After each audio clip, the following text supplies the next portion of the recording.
Welcome back to Good Neighbors Getting It Done in Western New York. I'm Kathleen King. This episode is a bipartisan town hall that we put on in East Aurora with Jim King, the Republican from Owego, and Aaron Geese, a Democrat from Olean, who are vying for the Nick Langworthy congressional seat. I have put approximate times of questions in the description for reference. So, I am Aaron Geese. Listen, I was raised to believe that we should treat our neighbors the way we want to be treated. And that a good life is achievable if you work hard, if you have a strong community, and if you share responsibility with other people. Washington has abandoned that value. And more often than not, the system now favors backroom deals and special interests, and everyday folks are told to wait their turn or just work harder. And that rigged system has really failed us. Working families are squeezed, rural communities are struggling, people are paying more for basics like groceries and healthcare and education and housing, and opportunity feels further and further away. I'm running because this system has failed people who do everything right and still fall further behind. But I'm running to build a system, a future, where government is fair, where government is accountable, and where government is focused on making a good life affordable for everyone.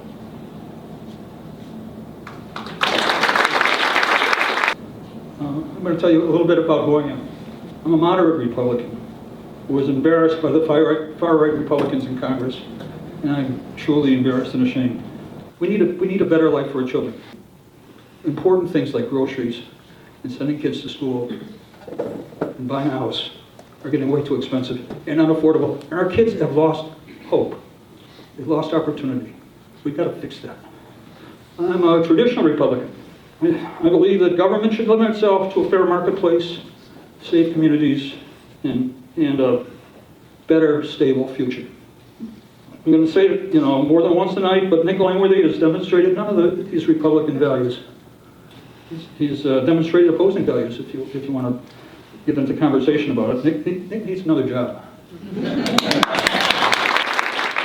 I'm going to ask you to start with the next question, okay, which is, what was your tipping point to prompt you to seek this office? Tipping point. Well, it's much like the proverbial straw in terms of breaking the camel's back. My tipping point in terms of Langworthy was when he first, it had been accumulating, but when he first endorsed the unlawful renditions of people out of the country, some of them lawful immigrants, and some of them with court protection, saying don't deport these folks. And they went anyway, and Langworthy endorsed it. He actually wrote a weekly newsletter that said that was a good thing. That was my tipping point. And it's not gotten any better. How about you, Aaron? How was that? I was similar, actually. So the thing that initially pushed me out to protest was threats against the protected status of Ukrainian war refugees. That was what first got me out, because I thought these are the values that America stands for, that I always believed America stands for. Democracy, at home and around the world, freedom. And here are these people, they're fighting for their freedom, and instead of standing up for them, we're literally threatening them. And these are, of course, people that left their homes, fleeing an authoritarian invasion, with nothing. Right? And I knew, because I had been involved in caring for refugees, that these folks were embraced by our communities. That is, the government was so far out of step with the actual values that exist here on the ground in Western New York. And so that got me looking around at what kind of representation I had. And of course I found out, as you did, not only that our representative enthusiastically endorses these sorts of inhumane policies, but that if you want to tell him that you don't agree, you can go pound sand. Right? You might get a form letter. That is all that you're getting out of it. And so that convinced me that I needed to consider replacing Nick Langworthy, and that's where we are today. Well, Aaron, the next question is just for you. How does your faith inform your politics? Oh, that's an excellent question.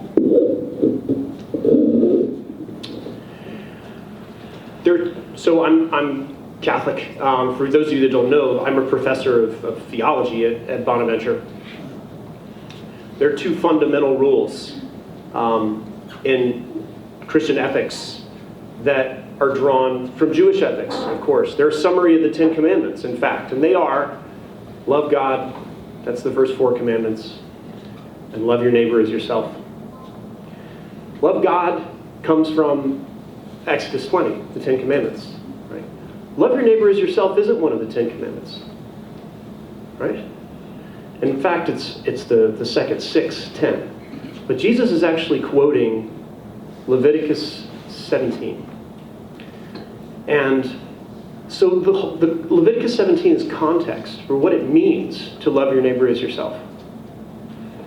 And so if you go there, you will find things like care for the stranger, defend the widow and the orphan, help the helpless.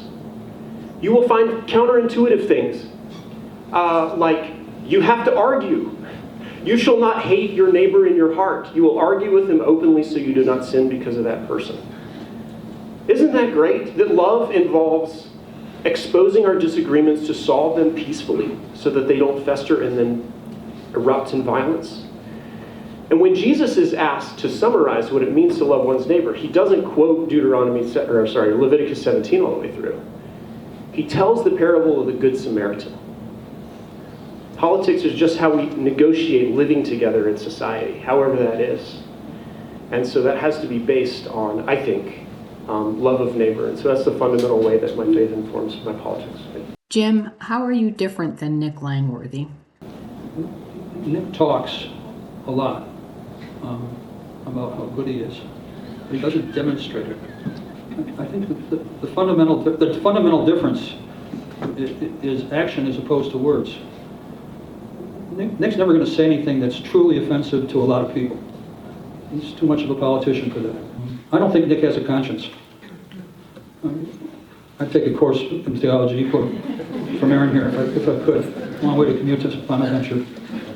But one of the things that I learned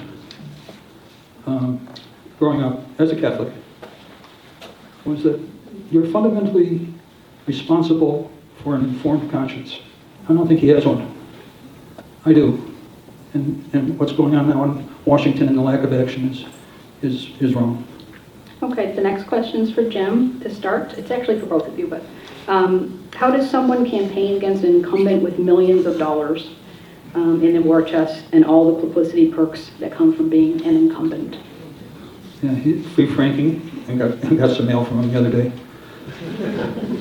Free press in terms of his press releases, and a whole lot of donations that are coming from outside of the 23rd district. You can go to the FEC. You won't see a whole lot of stuff there in terms of actually traceability. But the FEC website will tell you essentially where the money's coming from. The answer is it's very, very difficult. You need people like you guys out there, and there are a few Republicans out there, to step up and help. And that's for all of us. We're in a very, very red district, and right now it's a very red and leaning pretty far to the right. And we've got to bring it back to the middle. So the only way I'm going to do that is with help. Got to get people actually out there knocking on doors for us. So Aaron, how do you answer that? Sure, so the question is, how do we fight back against Langworthy's millions and his publicity advantage as the incumbent? Millions. What does money really get you? Money gets you in front of people that don't want to hear from you. So we don't need $5 million, but we do need some money to get in front of people that don't want to hear from us. Because this district has a decisive number of independents. And they need to hear from us. They need to know what their congressman is doing because they're not paying attention to the news. And they need to know what we propose, how we would be different. right? So we do have to raise money, and the good news is we're off to a good start in my campaign, right? So another way that you fight the incumbent advantage is you do appeal to folks outside the district.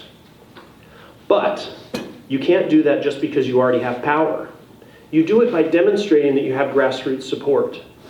And I'm proud to say that nearly all of that money was raised here in New York 23, and a lot of it in 10 and 15 and $20 increments, probably from some of you in this room.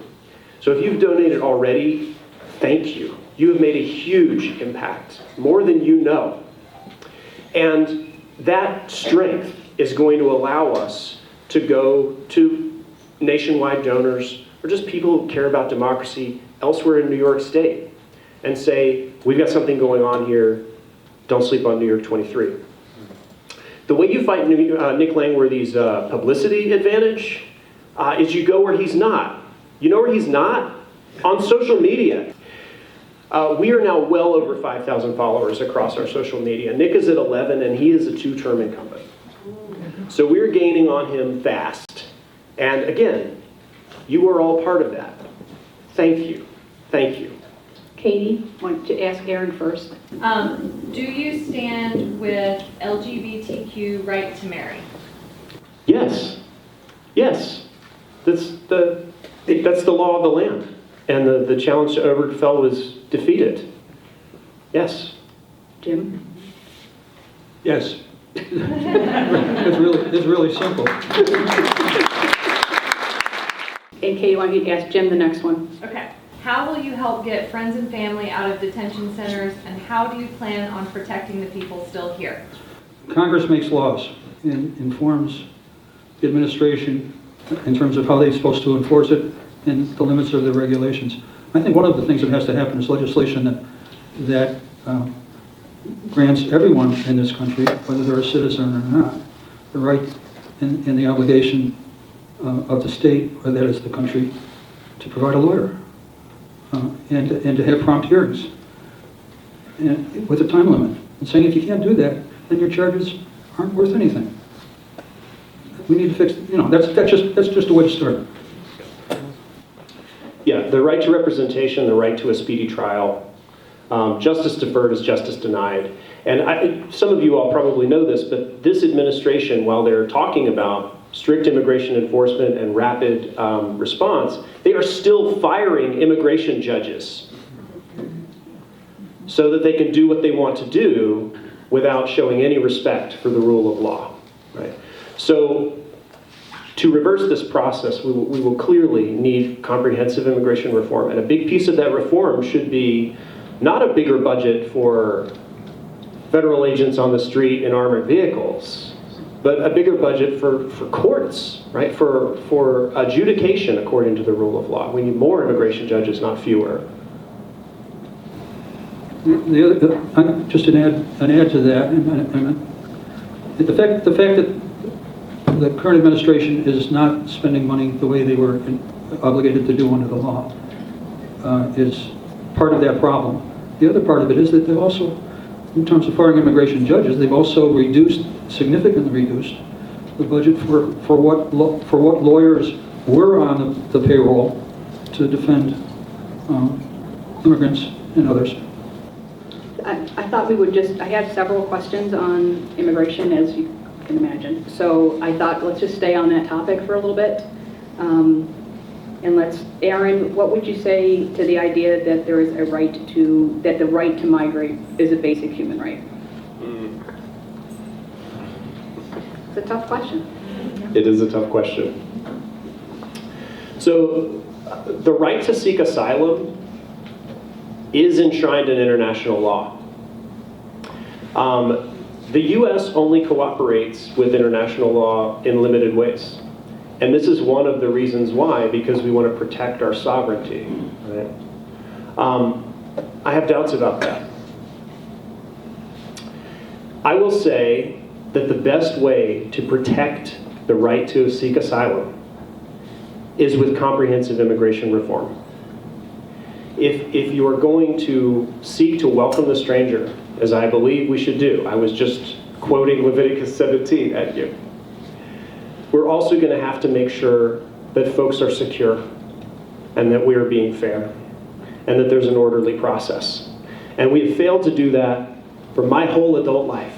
I have watched 40 years of attempts of immigration reform fail. And I think the good news now is that we are breaking this system so badly that everyone left and right, I think Jim would probably can agree, that it is terribly and irretrievably broken. And it must be fixed with laws, not simply with bluster and lawlessness. And Jim, the question was the right to migrate. Throughout human history, people have moved around. Long before borders were established, we had nomadic people. We've got to figure out a way to let people move. And the reason most Aaron was speaking about asylum, but the reason most people migrate is for their health or to make a living, just to stay alive. We're going to see more of that. We're not going to see less of it. So we have to fix it, and that's through comprehensive legislation. We had a start at it. We had a bipartisan start at it that got pocket veto in the sense that the president said, "I don't want it to happen. I want to run on this," and that was a start. Not perfect, but a start, and we've got to continue along that path. Well, Jim, I'm actually going to stay on the same topic, and you go first on this. So what oversight or reforms do you support to ensure ICE enforcement does not involve racial profiling, indiscriminate raids, or harm to civilians, legal observers, and U.S. citizens, and that the constitutional rights are protected? Yeah, well, we've already touched on some of that in terms of immigration reform, in terms of the courts dealing with the migrants themselves. But the fact that we've got a militia, an armed militia wearing badges as if they were police, and the administration doesn't like to hear this word. It's very much like the brown shirts in the 1930s.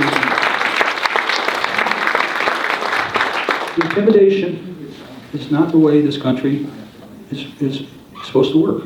And unfortunately, it looks like that's where we're going. We've got to change that.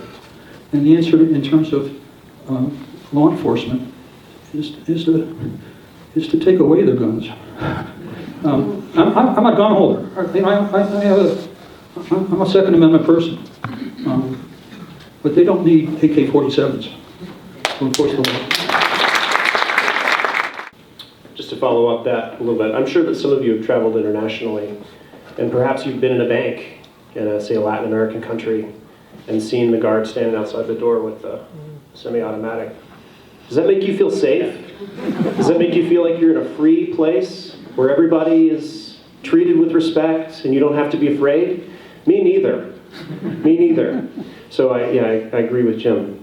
Okay, so the question is about what are we going to do about the fact that ICE is breaking our laws and violating the Constitution?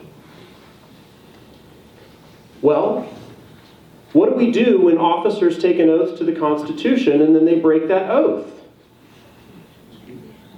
Hold them accountable. We hold them accountable, yes. There is now a measure in Congress to impeach Kristi Noem, the Secretary of the Department of Homeland Security, for breaking her oath, for committing high crimes and misdemeanors. And of course, the abuses on the ground are her responsibility. She is at the top of that chain of authority, okay? There are over 150 co-sponsors of that measure. Right now, they're all Democrats. But honestly, y'all, I don't expect that to continue. I don't think we'll have a monopoly on seeking accountability for ICE much longer. So, when our laws are broken, we have to pursue legal remedies. And we have to protest, which is what folks are doing. But what we don't want to do is oppose violence with violence. Right? Either as groups or as individuals. Right? That is not a solution to this problem.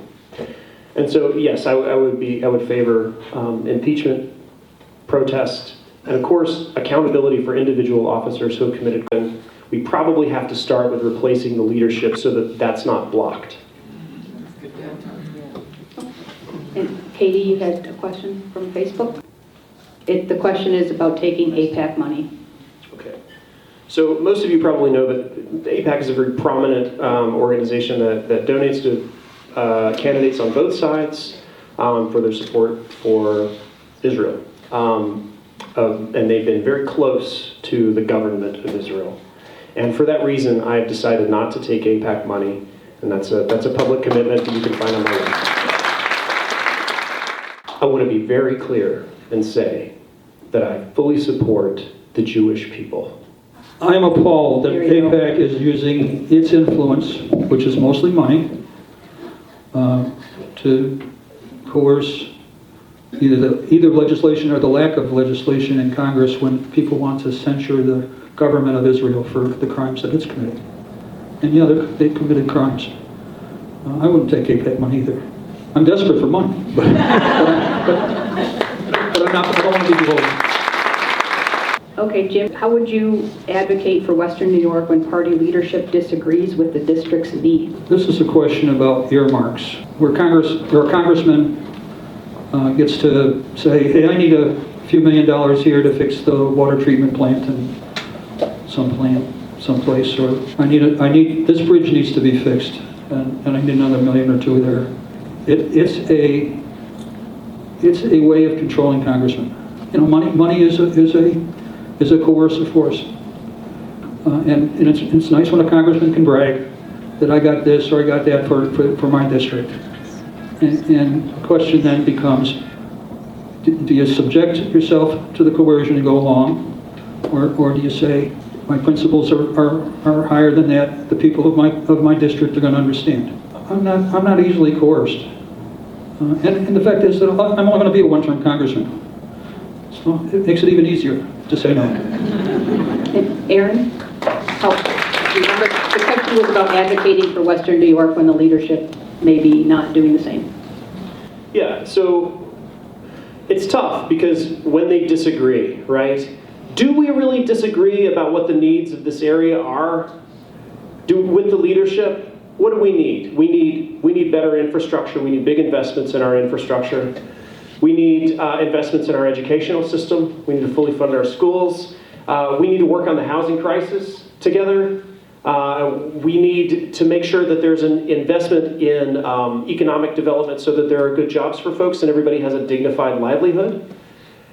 These things are universal problems across the United States, right? Some places have it worse than others, but mostly Congress is working on the same problem. The reason that we don't have what we need is, first of all, because the revenue system is messed up and we don't tax people fairly, right? We don't tax the rich enough. And second, because the president is withholding appropriations from members who displease him for reasons of personal loyalty. And that is unacceptable. It is not legal. It is unacceptable on moral grounds. Okay, so if we're talking about dealing with Jeffries and Schumer, I don't think that's actually a huge problem. I think we agree with most things that the district needs. If we're talking about dealing with Trump, the answer is accountability for Donald Trump. Okay, and would I fight for that? Absolutely. Absolutely. Okay, other than that, it's a cooperation problem. Langworthy doesn't do it particularly well. I talk to local leaders and they say, oh, I haven't heard from him. Or, he showed up, he was here for 10 minutes and then he left. I can't get him on the phone. Of course, he's always at the throats of the state level leaders. He attacks Hochul nonstop. So he's not getting any cooperation out of her, which means you're not getting cooperation out of her. Right, so we can do significantly better in terms of just cooperating amongst ourselves. Okay, thank you. All right. Aaron, if you would start with this, the next topic is about voting integrity, I think. Do you believe our elections are secure? I do believe our elections are secure. I also believe that they are under heightened threat during this administration. Perhaps some of you saw that Attorney General Pam Bondi emailed Minnesota Governor Tim Walz a list of demands in order to draw down the ICE presence in Minneapolis, and that one of those demands was, give us your voter rolls. The Constitution reserves the right to conduct elections to the states. It's not a federal function. The FEC coordinates these things. They don't administer the election. And so that is a threat. It's a threat to the integrity of our elections. And if they're doing that, if they're sending emails, then you have to think that they're also doing things that we don't know about, right? At least that you and I don't know about. Okay. If the question is, do I think that we will have an election in 26? Yes, I do. In fact, I'm sure that we will. Russia has elections. You'd be amazed at how popular Vladimir Putin is. Yes, we will have an election. And as long as the states, and they have, continue to resist the demands of the federal government to try to assert control over their elections, those elections will be free and fair. Maybe with some limited local exceptions where there's intimidation or individual fraud. What we have to worry about is the count. So we're going to need lots of accountability on the back end to make sure that the winners who are announced and the folks that are seated in Congress and in local elections are the winners of those elections. And so, once again, it's up to you and I, right? It's up to us to hold our government accountable. It is up to the press. We have to hold the press's feet to the fire to be investigating those questions. But yes, I believe that our elections are still free and fair. And how about you, Jim? And I'm going to just tack on there, what reforms do you think would be needed to protect the voter? The direct answer to the question is yes, for at least this go-around in the midterms, free and fair elections. I'm not so sure about 2028. I'm worried about it, as a matter of fact. Trump has made a lot of moves to intimidate, to position himself to say, I'm going to use the military under the Insurrection Act to watch over these elections, which is a states' rights issue. I'm a Republican who believes in states' rights. This is a state issue. It's not a federal government issue. It is a national issue, but it's not a federal government issue. We, you, have to insist that we see everything that's going on in an election stuff, and we ought to be able to look, or just have it generally published, what all the counts are everywhere. All the parties can be represented in terms of being at the counts, and that's what we need. We need people out there volunteering to do it. I know that people have been intimidated and don't want it to be election workers because of what happened back in 2020. We got to make it easy for people to do the work of the people. And Aaron, we're going to stay on the voting. To change our electoral system and reduce the power of entrenched partisan politicians and special interest groups, what are your thoughts on, there's three things: open primaries, ranked choice voting, and term limits. So start with open primaries. Okay. I've lived in places that had open primaries, and the representation was not conspicuously better. It probably depends on what the makeup of your state is, as to whether that really weighs or not.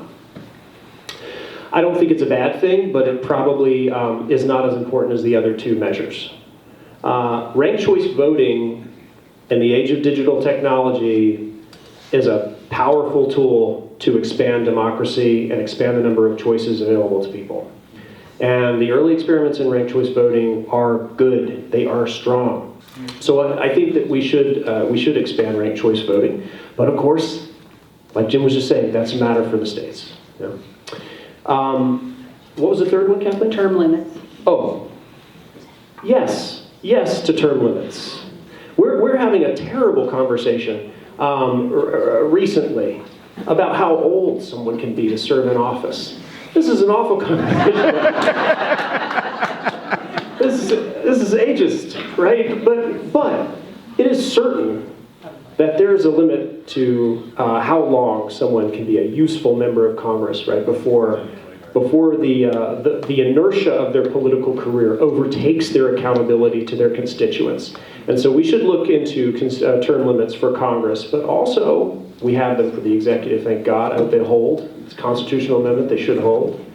But also for the courts. The courts need term limits as well. Jim, it's about open primaries, ranked choice voting, and term limits. Open primaries.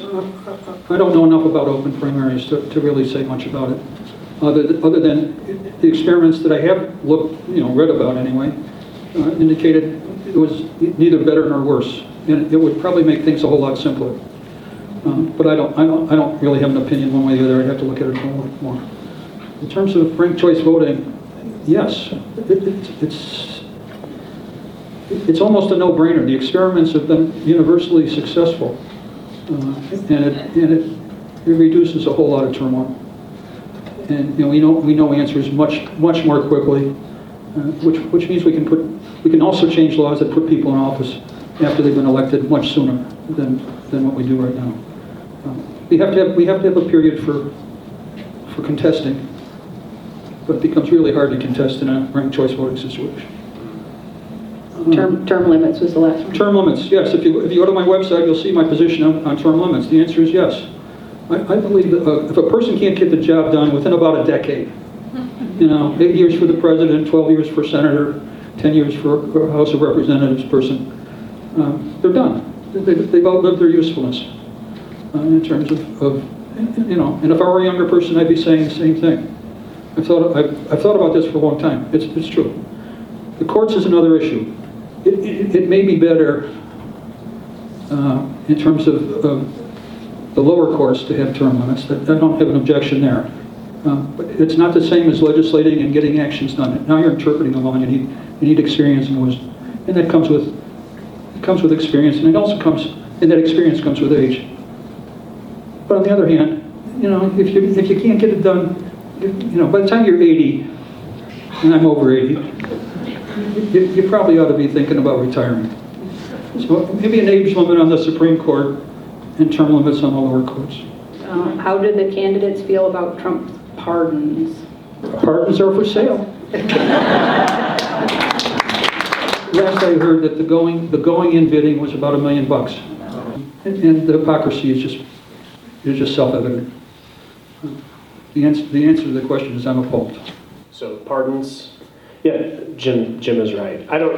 Perhaps some of you have heard there are now people who have been pardoned more than once, who have been tried and convicted for the crime they were pardoned for, and then pardoned again, because they or their family members or allies made a donation to either Donald Trump's leadership PAC or his family's cryptocurrency firm or some other way of putting money in his pocket. And certain of these pardons, for example, the pardon of Honduran former President Hernandez, who tried to traffic 400 tons of cocaine to the United States, make a mockery of the United States on the international stage. And it's shameful, and it also defeats any attempt for us to conduct policy. Yeah, unfortunately, I notice the question is not like, what would you do about it? Because it's right there in the Constitution. The president has this power of pardon. It's like the King's Act of Grace. That's what they were thinking about. Perhaps he shouldn't, but it would take a constitutional amendment. I think the much more important thing is to make sure that these folks who have been pardoned, who are inclined to commit crimes again and continue to corrupt the system, are held accountable along with the president. Just as follow-up for that, the implication, which I endorse, is hold the president accountable.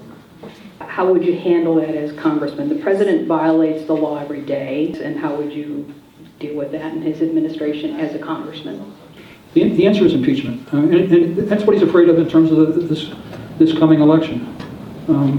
For sure, if the House flips to Democrats, he's going to be impeached. Will he be convicted? That's a different question. Would I vote for impeachment as a Republican? I would. What we really want is accountability for the president, right? And not just so that we can feel better that, you know, the world is right side up, you know, because Donald Trump got punished, right? But so that we can begin to address the harms that are the result of the things that he's done to violate our laws and to violate his oath to the Constitution. That's the goal. We want to fix what has gone wrong, right? Not just to punish. And so, you know, would I vote for impeachment if Congress were flipped? Yeah, yes, I most likely would. But I will be above and beyond that, I will be looking for the most effective means to hold Donald Trump accountable, whatever that means. Whether it's, you know, going after him in the states, whether it's in the criminal system or in the civil system, whether it involves our international relationships, our relationships with our allies, or whether it involves his company, so not after him directly, but after holding his organization accountable, or whether it involves his political allies. Whatever is the most effective means to hold Trump accountable and address the harms of his misdeeds, that is what I will pursue. That is my pledge to you, because that is about results.